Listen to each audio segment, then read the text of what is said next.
பாருங்க ஃப்ரெண்ட்ஸ், என் பேத்திக்கு ஜடை தைச்சிட்டோம். ஜடையை தைச்சி இப்போ என்ன பண்ணறோம், ஸ்டுடியோ கிட்டுன்னு போகிறோம். அது என்ன அழகாக போகுது பாருங்க. ஸ்டுடியோவுக்கு போய் ஃபோட்டோ எடுத்துட்டோம். அப்புறம் பாரிஸில் இருக்கிற பாடிகார்ட் முனீஸ்வரன் கோயிலுக்கு போகிறோம். ஆளுக்கு ஒரு வண்டியில் தான் போனோம். அவங்கவுங்க அப்படி இப்படியே வந்துட்டாங்க. போனால் கோயிலில் என் பொண்ணு ரெடியாக பொங்கலுக்கு எல்லாம் ரெடி பண்ணியிருந்தா ஆரம்பிச்சிட்டா. நாங்கள் போயிட்டு ஒருத்தராக வந்தோம். அப்போதான் காரை பார்க் பண்ணுறதுக்கு இடம் இல்லை. அப்போ போய் நின்று வெயில், சரியான வெயில். அந்த வெயிலே இவங்க 2 பேர் போட்டோ ஷூட்டு, அத்தையும் மருமகளும் போட்டோ ஷூட் எடுத்துட்டு இருக்காங்க. எப்படிங்கிறாங்க பார். ஆனா வெயில் தான், என்ன பண்றது, கடவுளை நம்பி வந்துட்டோம். மொட்டை அடிக்கிற இடத்துல செம்ம கூட்டம். எனக்கான்ட்டு சண்டை. எப்படியோ அப்படி இப்படி உட்கார வச்சுட்டோம். ஒரே அழ என் பேத்தி மொட்டை அடிக்கிறதுக்கு. ஃபர்ஸ்ட் சிரிச்சிட்டு தான் இருந்தா, அதுக்கப்புறம் மொட்டை அடிச்சிக்க மாட்டேன்னு ஒரே அழ. என்ன பண்றது, அப்படி அப்படியே சமாதானப்பட்டு, அவங்க மாமின்னா தான் அவளுக்கு பிடிக்கும். அவ தான் பிடிச்சிங்கன்னா மாமா மடியில உட்கார வச்சு எங்களோட கடமையை நிறைவேற்றணும். ஆனா அந்த கோயில் மெயின் ரோட்லயே தான் இருக்கு. சின்ன கோயில் தான், ஆனா அவ்வளோ பெரிய சக்தி. எவ்வளவு பேருக்கு அந்த கோயில் தான் குலதெய்வமா இருக்குது. எவ்வளவு பேர் மொட்டை அடிக்கிறாங்க. ஆனா ஒரே நாள்ல அந்த சண்டேல மட்டும் அவ்வளவு கூட்டம் பார்த்துக்கோங்க. எங்க இருந்துதான் வருவாங்க தெரியல. வெயில் கூட பார்க்காம மக்கள் கடவுள்கிட்ட வராங்க. அது சின்ன கோயிலா இருந்தாலும் அவ்வளவு சக்தி இருக்குது. கரெக்டா எங்கன்னா ஜிஹெச் ஹாஸ்பிட்டல் இருக்கியா சென்னையில, ஜிஹெச் ஹாஸ்பிட்டலோட பின்பக்கம் அங்கதான் இருக்குது. அங்க சில பேருக்கு குலதெய்வமாவும் இருக்குது. சில பேர் புது வண்டி வாகனம் எது வாங்கினாலும் அங்கதான் ஃபர்ஸ்ட் பூஜையே பண்றாங்க. அவ்வளோ சக்தி அந்த கோயில்ல. நீங்க ஒரு வாட்டி போயிட்டு உங்களோட வேண்டுதலை வச்சுட்டு வாங்களேன். கண்டிப்பா மெடிக்கல் மிராக்கள் தான். அவ்வளோ சக்தி அந்த கோயில்ல. ஒரு வழியா மொட்டை அடிச்சாச்சு. பக்கத்துல இருக்கிற எத்தனை குழந்தைங்க, சின்ன சின்ன சின்ன குழந்தைங்க, பெரியவங்க, வயசானவங்க, பாருங்களேன் எவ்வளவு கூட்டம்னு. செம்ம கூட்டம். எப்படியோ குறைஞ்சது ஒரு 1000 பேர்கிட்ட இருப்பாங்க. எப்படியோ மொட்டை அடிச்சு ஒரு வழியா தண்ணியை ஊத்தி ட்ரெஸ்ஸை போட்டாச்சு. எப்படி இருக்குது ட்ரெஸ்ஸு, கமெண்ட்ல சொல்லுங்க. அப்புறம் கோயில் உள்ள போய் சாமியை பார்த்துட்டு அர்ச்சனை எல்லாம் பண்ணிட்டு வெளியில வந்துதான் படையல் போடுறாங்க. நாங்களும் அதே மாதிரி பொரி அவுள்கள் எல்லாம் வச்சு சக்கரை பொங்கல் வச்சு சாமிக்கு படையல் போட்டுட்டோம்.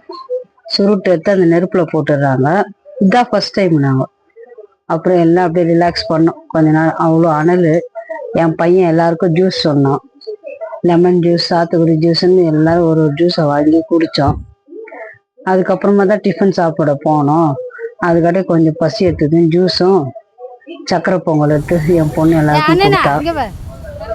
அதுக்காட்டி இது போட்டோல் நின்றுன்னா என்னை பார்த்து ஒளிஞ்சின்னு ஓடிச்சு.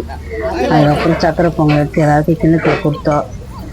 கொடுத்ததுக்கப்புறம் நாங்கள் எடுத்துன்னு போன பழம்லாம் எடுத்து அங்கேயே வச்சு அவங்க கையில் கொடுக்கணும் இல்லையா. ஆப்பிள், அன்னாச்சி பழம், வாழைப்பழம், தேங்காய், ஸ்வீட்டு, சாத்துக்குடி. நாங்கள் ட்ரெஸ்ஸை முன்னே கொடுத்துட்டோம். ப்ளவுஸ்லாம் தைக்கணும் இல்லையா, அதனால.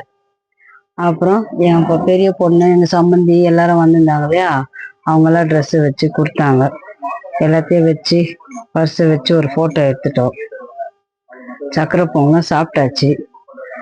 அப்புறம் ஒருத்தரா என்ன பண்ணாங்க, அவங்கவுங்க கொடுத்துடலாம் கையில் ட்ரெஸ்ஸுன்னு சொல்லிட்டு கொடுத்தாங்க. கொடுத்ததுக்கப்புறம் சரி கிளம்பணுமே, எங்கே போகலான்னு யோசிச்சுன்னு இருந்தோம். ஹோட்டல் பக்கத்தில் அங்கே எங்கேயுமே இல்லை. என்ன பண்ணுறது சொல்லிட்டு யோசிச்சுன்னு இருந்தோம். சரி பக்கத்தில் எங்கன்னா ஹோட்டல் இருக்குதான்னு போய் பார்க்குறேன்னாரு அவரு. அது போய் ஒருத்தரா பார்த்துட்டு வர்றதுலாம் வேலை ஆகாது அப்படின்ட்டு என்ன பண்ணோம், எல்லாருமே கும்பலாக அவங்க வண்டியில கிளம்பிடுவோம். ஒருத்தர் பின்னாடி ஒருத்தர் போனாதான் கரெக்டாக இருக்கும்னு சொல்லிட்டு, சரி அதுக்காட்டி இந்த வருஷம் இதெல்லாம் பொண்ணு மாப்பிள்ளைகிட்ட வச்சு கொடுக்கணுமே, அதனால நாங்கள் என்ன பண்ணோம், ஒருத்தருக்கா வச்சு கொடுத்துட்டோம். அவங்களுக்கு வச்சு கொடுத்தோம். ஆனால் இந்த மரத்தாண்டா கொஞ்சம் நல்லா ஜாலியாக இருந்தது. எங்கள் காரை அங்கேயே பார்க் பண்ணிட்டு அப்படியே உக்காந்துட்டோம். குழந்தைங்க சக்கரை பொங்கலை சாப்பிடுதுங்க. மணி என்ன அப்பயே 11 ஆகி போச்சு. அங்கேயே 11 ஆகி போச்சு. அந்த சக்கரை பொங்கலும் ஜூஸும் காலை டிஃபன் மாதிரி முடிச்சிட்டோம். அப்புறம் என் பையனை கூப்பிட்டோம், எங்கள் வீட்டுக்காரு, நானும். ட்ரெஸ்ஸை தான் நாங்கள் முன்னாடியே கொடுத்துட்டோங்க. சரி ஏதோ கொடுக்குற மாதிரி கொடுத்து ஒரு ஃபோட்டோ எடுத்துடலாம்னு சொல்லிட்டு எல்லாரும் கொடுத்துட்டு ஃபோட்டோ எடுத்தோம். அப்புறம் என் ஃப்ரெண்டு வந்தது ரொம்ப நாளைக்கு அப்புறம் அந்த அம்மா வந்தாங்க. அந்த அம்மா குழந்தைக்கு லட்டு வாயில விட்டுட்டு அவங்க கொடுத்தாங்க. 10 ரூபா கொடுத்துட்டு போட்டோ எடுத்துக்கோங்கன்னு சொன்னேன். அதுக்காக நான் ஜூஸ் அப்போதான் எனக்கே ஜூஸ் வாங்கி கொடுத்தாங்க. ஜூஸை குடிச்சிட்டு எங்கள் சம்மந்தியோட தங்கச்சி எல்லாரும் வந்திருந்தாங்க. வந்து அவங்கவுங்க ட்ரெஸ் வாங்கியிருந்தாங்க. அங்கேயே வச்சு எல்லாரும் கொடுத்தாங்க. என் பெரிய பொண்ணு அவ 2 பொண்ணோட எடுத்துன்னு வந்தா. அவங்களும் ட்ரெஸ்ஸு பழம் தட்டு வரிசையில் வச்சு கொடுத்தாங்க. இது அடின்னு சொன்னா அவனை போய் அடிச்சுட்டு வருது. 3 ஒரே அமுக்கலாங்க. ஹார்ட்டு காட்டுறாங்க. ஹார்ட்டே அது கையில வரல. இவங்க 2 பேரும் ஹார்ட் வச்சுன்னு ரீல்ஸ் பண்ணியிருந்தாங்க. நான் நடுவில் என் ஃப்ரெண்டோட கூட ஒரு ரீல்ஸ் பண்ணேன். எப்படி இது பாருங்க.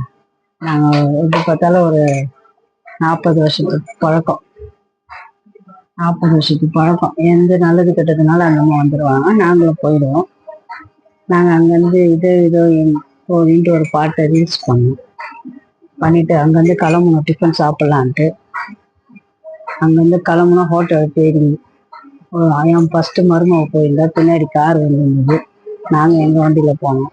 அப்புறம் அடையார் ஆனந்த பவன் ஹோட்டல் கண்டுபிடிச்சி எல்லாம் உக்காந்துட்டோம். அங்கே போனால் டிஃபனே இல்லைன்னுட்டான். டிஃபன் இல்லைன்னா என்ன பண்ணுறது?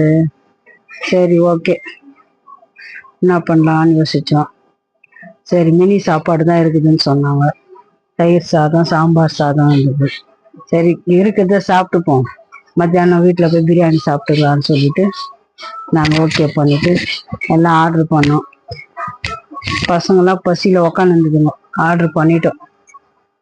ரொம்ப நல்லா இருக்குதுன்னு சொல்ல முடியாது, நல்லாவே இல்லைன்னு சொல்ல முடியாது. ஏதோ பசிக்கு சாப்பிட்டோம். 11 ஆயிடுச்சு. எல்லாரும் சாப்பிட்டுட்டு அங்கேருந்து அப்படியே கிளம்பலான்னு சொல்லிட்டு ஃபோட்டோலாம் எடுத்தோம். ஹோட்டல்லையே ஃபோட்டோ எடுத்தோம், இங்கேயும் ஃபோட்டோ எடுத்தோம். அந்த மாதிரி ஒரே சந்தோஷம். எனக்கும் ஒரே சந்தோஷம். பார்க்குற உங்களுக்கும் சந்தோஷம் இருக்கும்னு நினைக்கிறேன். ஆனால் எல்லாரும் கும்பலாக ஒரு இடத்துல இருக்குது, அதை விட வேற சந்தோஷம் என்ன இருக்குது சொல்லுங்க பார்க்கலாம். உங்கள் எல்லாருக்கும் பிடிச்சிருக்கா இந்த வீடியோ? நீங்களும் எல்லாரும் கும்பலாக இப்படி எங்கன்னா போயிருக்கீங்க கமெண்ட்ல சொல்லுங்க. எங்களுக்கு இது ஒரு சந்தோஷம்தான். கும்பலாக எங்கள் ஃபேமிலி மட்டும். நாங்கள் நிறைய பேரை கூப்பிடல. 50 வரைக்கும் ஃபஸ்ட்டு மட்டும் தான் நடிக்க போகிறோம். ஆர்டர் பண்ணது வந்துச்சு. எல்லாரும் சாப்பிட்டு முடிச்சுட்டு அப்படியே பொறுமையாக கிளம்பலான்னு சொல்லிட்டு கிளம்பணும். மத்தியானத்துக்கு பிரியாணி ஆர்டர் பண்ணலாமான்னு எங்கள் மருமப்புள்ள கேட்டார். சரி ஓகே பண்ணிட்டு எல்லாம் அங்கேருந்து சாப்பிட்டுட்டு நேராக நம்ம வீட்டுக்கு தான் வந்தோம். செம்ம வெயில். காரில் வந்து நின்றோம். ஆனால் கூலிங்காக இருந்துச்சு. காரில் வர சொல்லி வெயில் தெரியல. வீட்டுக்கு வந்த கொஞ்ச நேரத்துலாம் செம்ம மழைனா மழை. உங்கள் வீட்டு மழை, எங்கள் வீட்டு மழை இல்லை, புயல் அடிக்குது. Okay bye friends.